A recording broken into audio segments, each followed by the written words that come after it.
Hello friends, मैं सिर्फ निकिता तिवारी और आज आप देख रहे हैं मेरा चैनल टीचिंग सब्जेक्ट्स।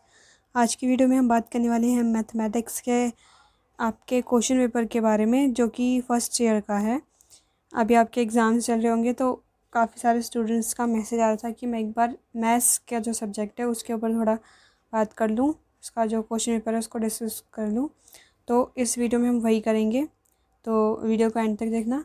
वीडियो पसंद आए तो प्लीज़ लाइक शेयर सब्सक्राइब करना। इसमें मैं थोड़ा आपको ओवरव्यू दूंगी कि किस तरीके से आपको मैथ्स का पेपर करना है और कैसे आपको क्वेश्चंस के आंसर अटैम्प्ट करने हैं, कैसे उनका आंसर देना होता है। तो चलो हम स्टार्ट करते हैं। सबसे पहले तो आपको अपने क्वेश्चन पेपर के जो जनरल इंस्ट्रक्शंस हैं उनको देखना होगा कि कितने क्वेश्चंस आपको अटैम्प्ट करने होंगे। तो ये आप देखेंगे कि इस प्रश्न पत्र के 2 भाग हैं। भाग 1 में 10 अंकों के 5 क्वेश्चंस होंगे और पार्ट सेकंड में 5 अंकों के 5 प्रश्न हैं। भाग 1 के प्रश्न 10 अंक के हैं, ठीक है। और आप उत्तर को जो लिखना है वो आपको 600 वर्ड्स में लिखना है। और पार्ट 2 जो है उसमें वो 5 मार्क्स का है, तो उसमें आपको 300 वर्ड्स में लिखना होगा। और इसमें आपको ऑप्शंस भी मिलेंगे कि आपको कौन सा क्वेश्चन करना है या नहीं करना। जैसे कि ये जो फर्स्ट पार्ट है, इसमें आपको अथवा करके जो दिख रहा है पार्ट, तो अथवा वाले में आपको चॉइस मिल जा रही है कि आप ये वाला क्वेश्चन करो या इसके नीचे वाला करो। तो ऐसे आपको मिलेंगे ऑप्शन। और ये 6 से जो है सेकंड पार्ट स्टार्ट हो गया है, इसमें भी आपको और करके मिलेंगे। तो इन दोनों में से जो भी आपको आ रहा हो वो आप करोगे। जैसे कि 7 8 में भी आपको या तो ये वाला कर लो या ये वाला कर लो, इनमें से कोई एक करना होगा। आपको टोटल 10 क्वेश्चंस करने होंगे। 10 नंबर के 5 क्वेश्चन करने होंगे और 5 नंबर के 5 क्वेश्चन करने होंगे। अब हम देखते हैं कि, तो सबसे पहले हम क्वेश्चन नंबर 1 को देखते हैं, जिसमें कि आपको चॉइस नहीं दे रखी है। इस वाले क्वेश्चन में आपको चॉइस नहीं दी है, आपको यही वाला क्वेश्चन करना होगा, जो कि है गणित हर जगह है। इस कथन की चर्चा उपयुक्त उदाहरणों की सहायता से कीजिए और प्राथमिक स्तर पर गणित शिक्षण के उद्देश्यों की व्याख्या कीजिए। ये 2 पार्ट्स में है। यहाँ से लेकर यहाँ तक आपको 5 मार्क्स में लिखना होगा, मतलब 300 वर्ड्स आप यहाँ से यहाँ तक लिख सकते हैं। और इसके नेक्स्ट पार्ट में भी आपको 300 वर्ड्स में आंसर देने होंगे।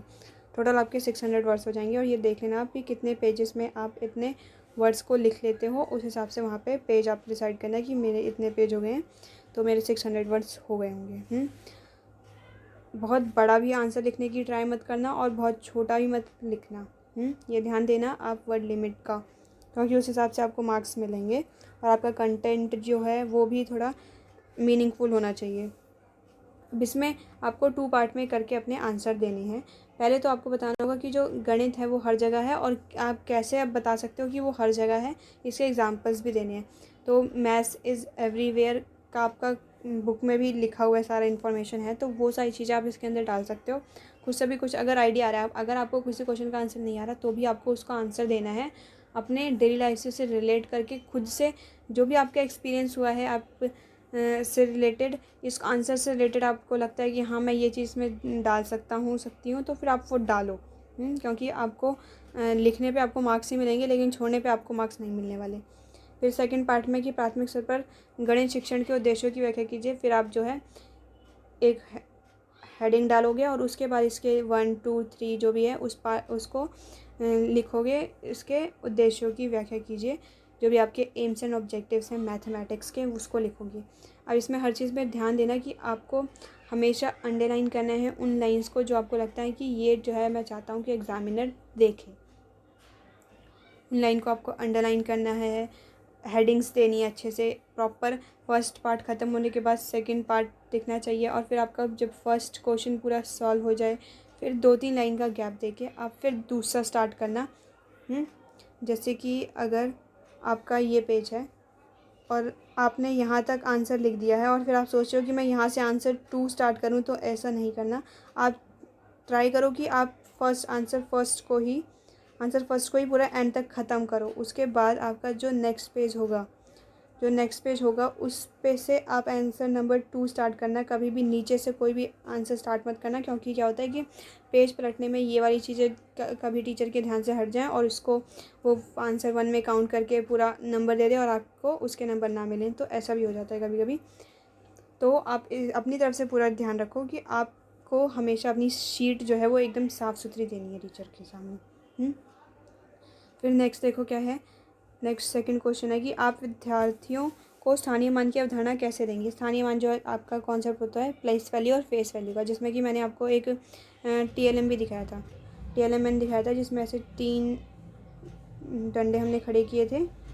आप जाके देख सकते हो TLM वाली वीडियो में। इसमें था कि हमने जैसे 2 3 1 लिखना है तो इसमें 2 गोटियाँ आ जाएंगी, इसमें 3 गोटियाँ आ जाएंगी और इसमें 1 गोटी आ जाएगी। तो ये हो जाएगा 2 3 1।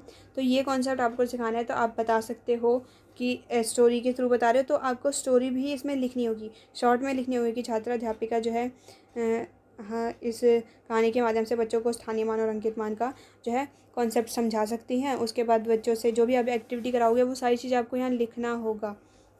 शॉर्ट में लिखना होगा, लेकिन वो सारी चीज़ आपको डिटेल देनी होगी कि आप कैसे इस चीज़ को डेवलप करोगे बच्चों के अंदर। फिर इसकी समझ मजबूत करने के लिए कौन सी सामग्री का प्रयोग किया जाएगा। तो वैसे ही वही सामग्री आप बता सकते हो कि हम जो है स्थानीय मान और अंकित मान का जो TLM है ये वाला दिखा देंगे। इसके अलावा भी अगर आप कुछ चीज़ें कर सकते हो, मतलब कि आप जो गिट्टे होते हैं उनका भी यूज़ कर सकते हो कि उनके ऊपर नंबर लिख देना 1 2 3 और फिर बच्चों को बोलना कि 1 2 3 1 जो है बना के दिखाओ। तो कैसे होगा, तो पहले 2 को पहले ही रखेगा वो, फिर 3 को रखेगा, फिर 1 को रखेगा, ऐसे वो उन गिट्टों को अरेंज करेगा। तो इस तरीके से भी उसका जो है नंबर जो स्थानीय मान का कॉन्सेप्ट है वो हो जाएगा। उसके बाद आपको जब भी आप प्लेस वैल्यू बता रहे हो तो आपको उसकी फेस वैल्यू का कॉन्सेप्ट भी क्लियर करना होगा कि जो फेस है वो कभी चेंज नहीं होता। अगर 2 यहाँ पे है तो 2 अगर फर्स्ट नंबर पे भी चला जाता है तो वो 2 ही रहेगा। लेकिन उसकी जो प्लेस है वो चेंज हो जाएगी और प्लेस में इस 2 को हम लिखेंगे 200। क्योंकि इसके पीछे 2 जगह खाली स्थान भरे हुए हैं तो इसको हम 200 लिखेंगे। तो वही इकाई, दहाई, सैकड़ा, हज़ार का कॉन्सेप्ट आपको यहाँ बच्चों को क्लियर करना होगा। और जो भी आप करा रहे हो वो सारी चीज़ें आपको लिखनी होंगी।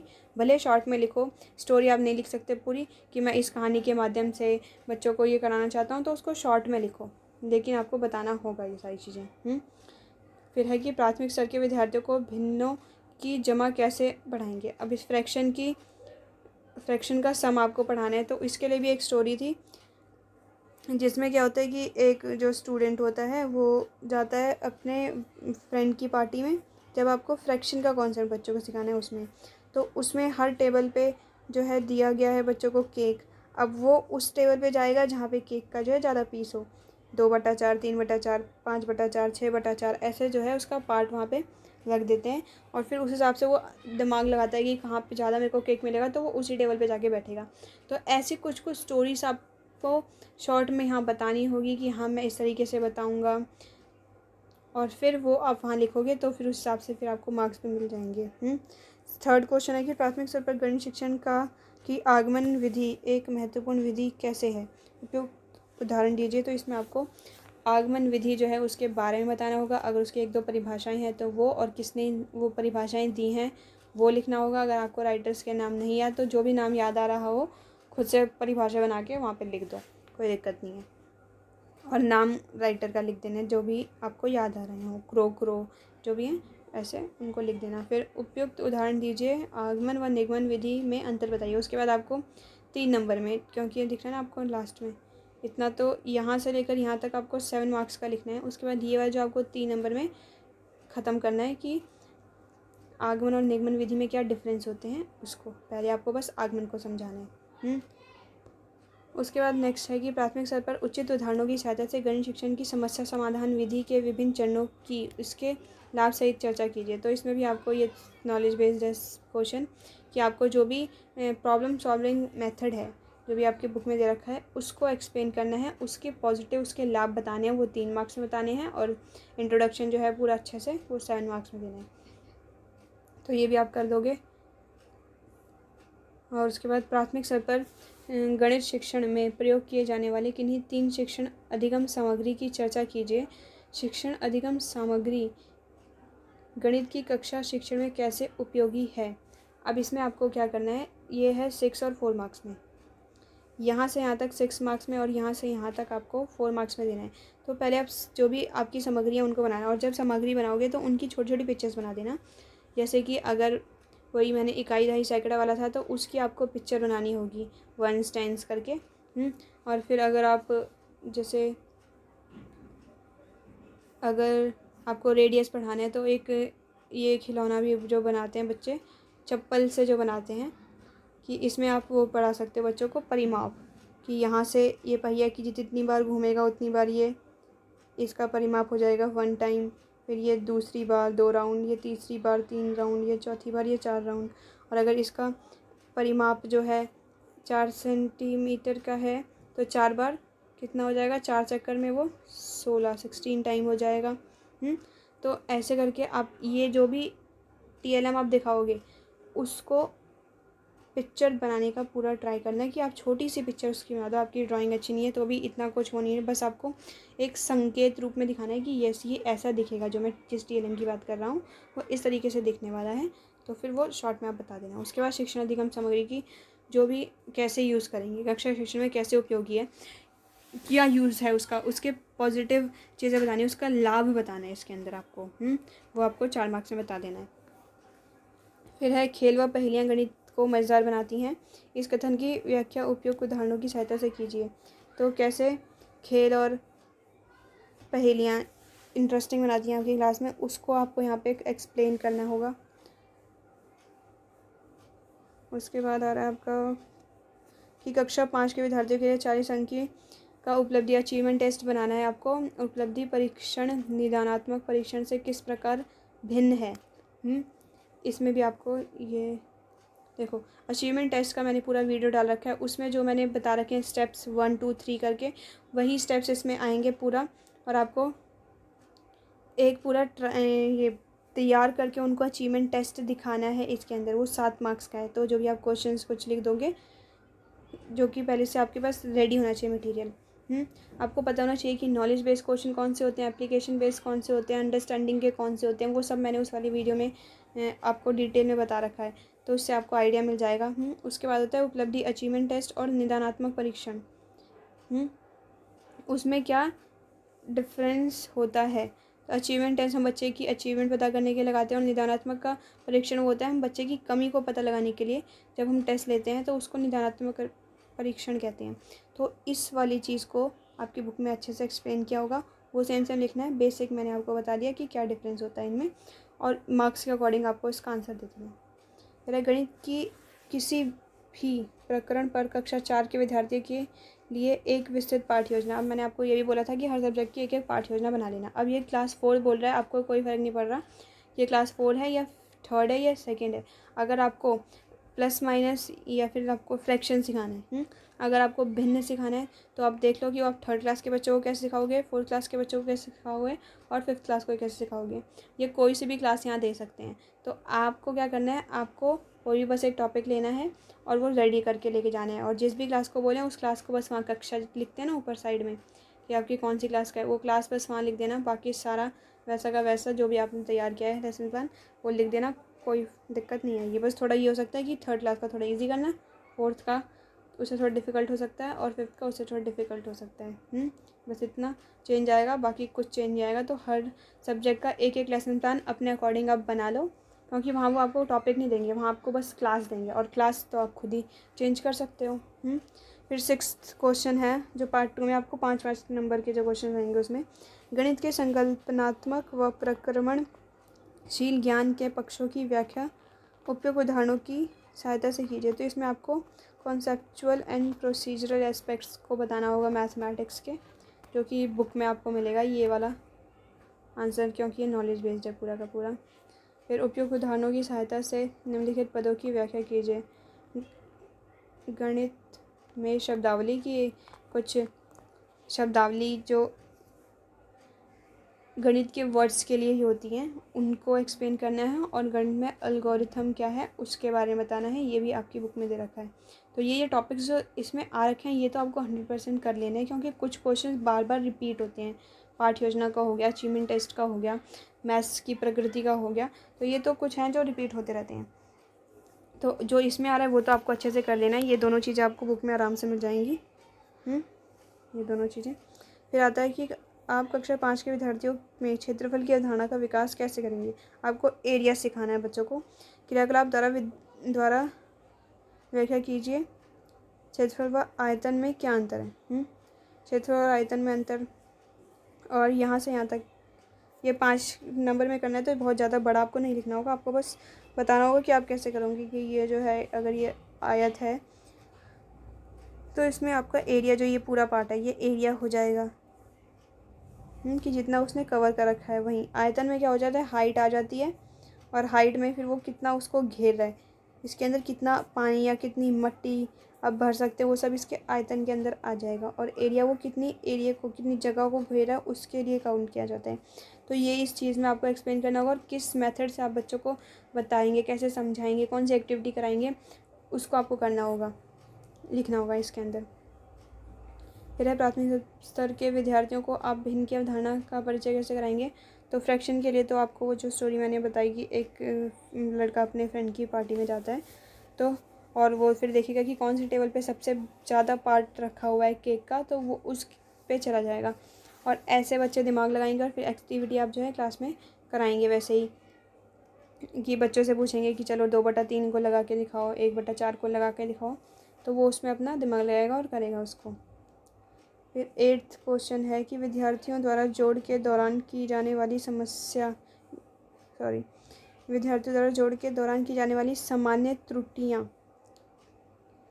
क्या हैं, इन त्रुटियों को दूर करने के उपचारात्मक उपाय भी दीजिए। मतलब कि जो ये जोड़ मीन्स कि बच्चे जब एडिशन करते हैं तो उसमें उनको क्या प्रॉब्लम्स आती हैं, तो ये भी बुक में दे रखा है पूरा। तो ये मैं ज़्यादा इस पर टाइम नहीं वेस्ट करती हूँ। फिर नेक्स्ट है प्राथमिक स्तर पर आप गणित द्वारा सृजनात्मक क्षमता का विकास कैसे करेंगे। क्रिएटिविटी आप कैसे मैथ्स के थ्रू बच्चों में बना सकते हैं। तो वो कि कोई भी क्वेश्चन देना आप बच्चों को और उनसे बोलो कि वो खुद से उसको सॉल्व करना सीखें, या फिर कुछ ऐसी चीज़ें उनमें खुद आप डेवलप करो कि वो उसका सॉल्यूशन निकालना सीखें। आप इन्वायरमेंट से रिलेटेड उससे क्वेश्चंस करो, ये टोटल पेड़ कितने हो जाएंगे, इनकी हाइट क्या हो सकती है, अंदाज़ा लगाना। उससे फिर क्या है कि वो खुद से भी वो अगर उनके पास कोई भी क्वेश्चन आता है तो वो खुद से उसको आंसर सॉल्व करने की कोशिश करना स्टार्ट करेंगे। तो हमेशा आपको क्या करना है, बच्चों को इन सब चीज़ों में इंगेज रखना है और इसी से उसकी जो क्रिएटिविटी निकलेगी। फिर नेक्स्ट है कि समावेशी कक्षा से आप क्या समझते हैं। समावेशी कक्षा में गणित पढ़ाने के उपयुक्त रणनीति लिखिए। समावेशी क्लास वही होता है इंक्लूसिव क्लासरूम, जिसमें कि आप स्पेशल चाइल्ड और नॉर्मल चाइल्ड दोनों इकट्ठे मिलकर पढ़ते हैं। तो इसका पहले तो आपको एक्सप्लेन करना है कि ये होता क्या है 1 नंबर में। तो 1 नंबर मतलब 1 पेज, कम से कम 1 पेज में आप इसको 1 या 1.5 पेज में इसको आप एक्सप्लेन करो कि समावेशी जो कक्षा है वो क्या होती है। पहले आप बताओ कि इंक्लूसिव ये स्पेशल चाइल्ड क्या होते हैं, फिर इंक्लूसिव क्लासरूम क्या होता है। ऐसे हल्का हल्का एक्सप्लेन करके 1.5 पेज में आप इसको ख़त्म करो। फिर आता है समावेशी कक्षा में गणित पढ़ाने के लिए उपयुक्त रणनीति लिखिए कि आपको जब भी इस क्लास में मैथ्स पढ़ाना है तो क्या ध्यान रखना होगा कि ये क्या, अगर आपकी क्लास का कोई स्टूडेंट सुन नहीं सकता तो आपको साइन लैंग्वेज के थ्रू उसको पढ़ाना होगा। अगर कोई देख नहीं सकता तो आपको अपना जो वॉइस है वो बहुत लाउड रखना होगा, अपनी वॉइस में धीरे धीरे बोलना होगा, मतलब कि बोलना तेज़ होगा लेकिन आपकी जो स्पीड होगी वो थोड़ी कम होगी, ताकि बच्चा अच्छे से उसको सुन सके जो देख नहीं सकता वो स्टूडेंट है। और जो बच्चे चल नहीं सकते तो उनमें तो इतनी ज़्यादा प्रॉब्लम नहीं होगी, क्योंकि मैथ्स में तो आपको कैलकुलेशन करना है, इसमें भाग से रिलेटेड कुछ होता नहीं है। तो ये सारी चीज़ें कि जो भी जिस तरीके के स्टूडेंट होते हैं इंक्लूसिव क्लासरूम में, उन सबको ध्यान में रखकर आपको अपने TLNs बनाने होंगे, अपनी वॉइस वैसी रखनी होगी, आपको एक्ट वैसा करना होगा, हाव भाव आपके वैसे होंगे। तो उन सबको कैसे आप रखोगे उसको आपको यहाँ पे एक्सप्लेन करना होगा 300 वर्ड्स के अंदर। तो ये था आपका मैथ्स का क्वेश्चन पेपर।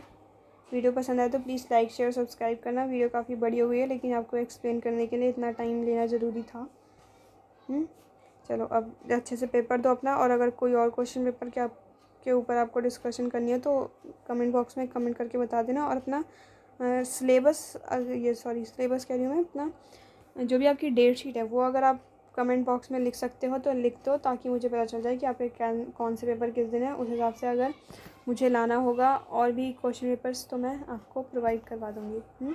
बाकी इंपॉर्टेंट क्वेश्चंस की वीडियो हम देखते हैं, अगर टाइम मिलता है तो मैं आपको वो प्रोवाइड करा दूँगी कि किस सब्जेक्ट में आपको कौन कौन से टॉपिक्स स्पेशली करने हैं और कौन करके जाने हैं, जिस पे कि आपके क्वेश्चन आने के पूरे चांसेस होते हैं। ओके तो वीडियो पसंद आए तो प्लीज़ लाइक शेयर सब्सक्राइब करना। Thank you.